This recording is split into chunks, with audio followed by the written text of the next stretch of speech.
major advantage, I think, to making a case very strongly that one of the fundamental realities of life is its suffering, is that it's actually a relief to people to hear that.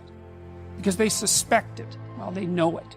But no one's forthright about it. It's like, yeah, life is suffering. Okay, fine. So where does that leave us? Well, here's where it leaves us. It turns out that even though life is suffering, if you're sufficiently courageous and forthright and honest, let's say, in your approach, and you don't shy away, what you'll find is that there's something within you that will respond to the challenge of suffering with the development of ability that will transcend the suffering.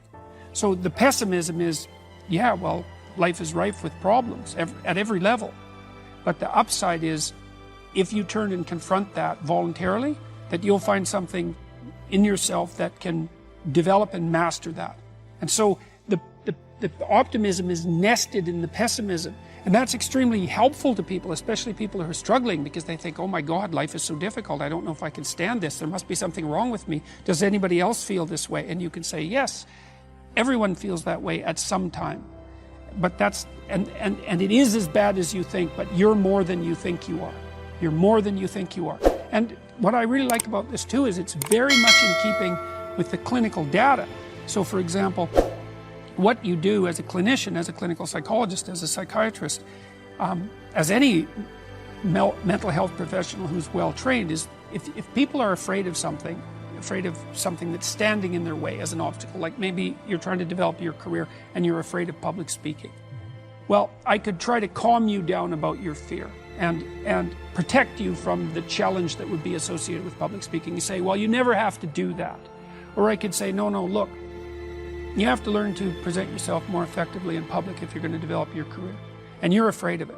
So let's break down what you're afraid of into 10 steps or 20 steps until we can find a step that's small enough so that you can actually master it. Let's assume that with 3 years of diligent practice that you could become a competent public speaker, at least one that isn't terrified. With 5 years you could become an expert. And let's decide how relevant that is to your future prosperity and thriving. And then let's assume that if you break it down properly and take it on step by step in this incremental way that we discussed, that you'll actually master every single bit of it. And the thing that's cool about that is all the clinical evidence shows it works. And not only that, that's actually how you learn in life. Like when you bring a child to the playground and the child is apprehensive about making new friends, you say, okay, well, look, kiddo, stick around me for a minute or two and just watch what's going on. It's like, and the child will calm down and say, okay, now go 5 feet away. Just go out there a little bit and just see how it goes. And stay out there as long as you can. And if you need to come back for a hug, then no problem. It's like, so then the child can go out 10 feet. And they come back. You say, okay, well now, maybe just go over there and watch those kids. And the child will go out and then come back. And so that's it. It's the child's going out to where they're afraid, seeing that they can master it, and then coming back. Is exactly why I think that what I'm talking about is falling on receptive ears, is because you actually cannot have a prolonged discussion of rights without having an equally prolonged discussion of responsibilities, for a variety of reasons. First of all, the actual reason that you have rights is so that you can discharge your responsibilities. It's not the other way around. It's like you're granted rights by everyone around you, or no, it's not granted exactly. It's part of the purpose of your rights, in some sense, is so that you can be given an autonomous space that's protected, in which you can manifest what's necessary about you in the world that's a contribution to it. So I have to leave a space for you so that you can make your contribution for yourself, so you can take care of yourself, so that you can shoulder responsibility for your family, and so that you can serve the community the best way that you can. And I don't want to set up a society that will interfere with that. But then there's the association that we already talked about between responsibility and meaning, which is absolutely crucial. And so the responsibility element is more important than the rights element as far as I'm concerned, or it certainly is at this point in time. And people know this. They instinctively know it. And yet, the role of the victim seems, which is a painful role to have, because something bad happened to you to be a victim. But it's something that society struggles with. So what about people who feel like they're a victim? They're right. They're victimizers too.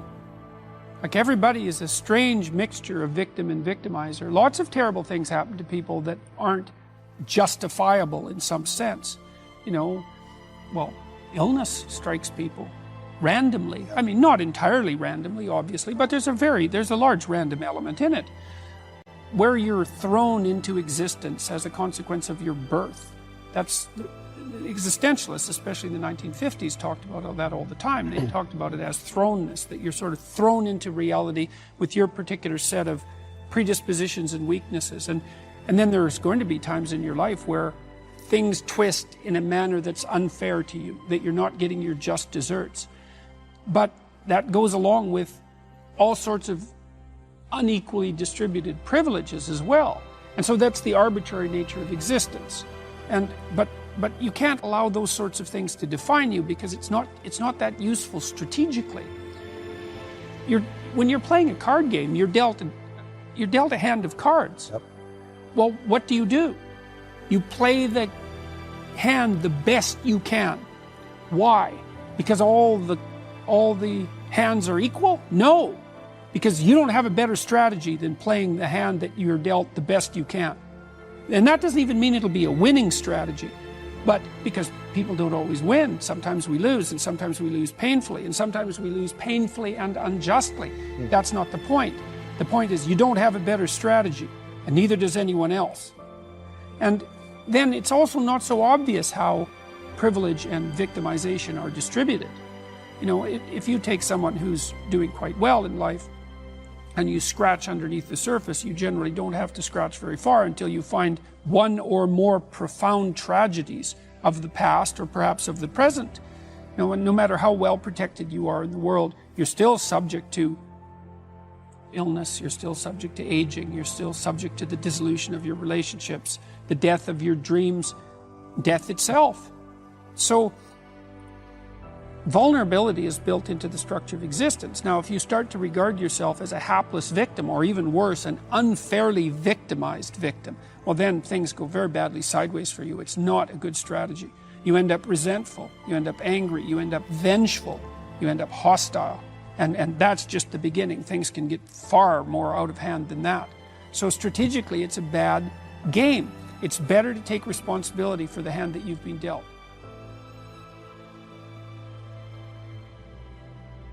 Those who have swords and know how to use them, but choose to keep them sheathed, will inherit the earth.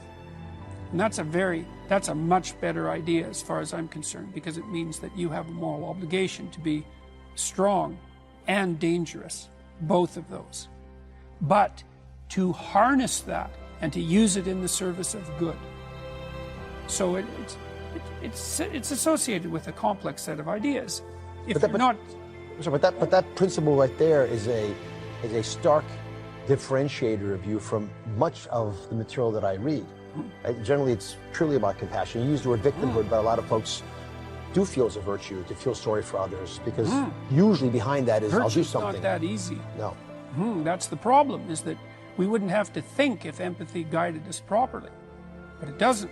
It guides us properly in some very specific conditions. It can also make us very dangerous, because, and there's good experimental literature on this, if you're very sensitive to an in-group's claims, whatever they might be, that makes you very hostile to perceived out-group members. In-group, out-group, people within your tribe versus outside your tribe. Within whatever group it is that you're identifying with at that moment. You know, so empathy drives that in-group identification. It's like, okay, well, what about the out-group? Oh, those are predatory. Those are predators. We better be hard on them. You know, it's a mother bear's compassion that gets you eaten.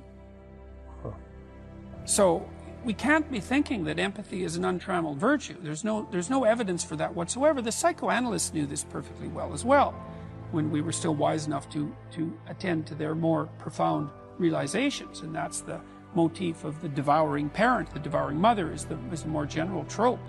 And that's someone who will do absolutely everything for you all the time, so that you never have to rely on yourself for anything. That's not good.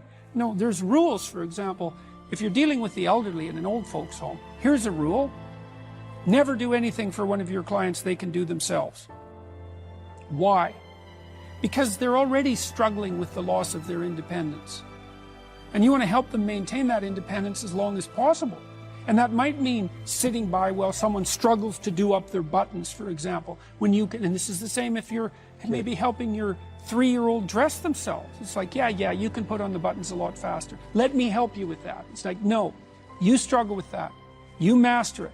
And I'll keep my empathy to myself. Thank you very much. So that I can help you maintain your independence.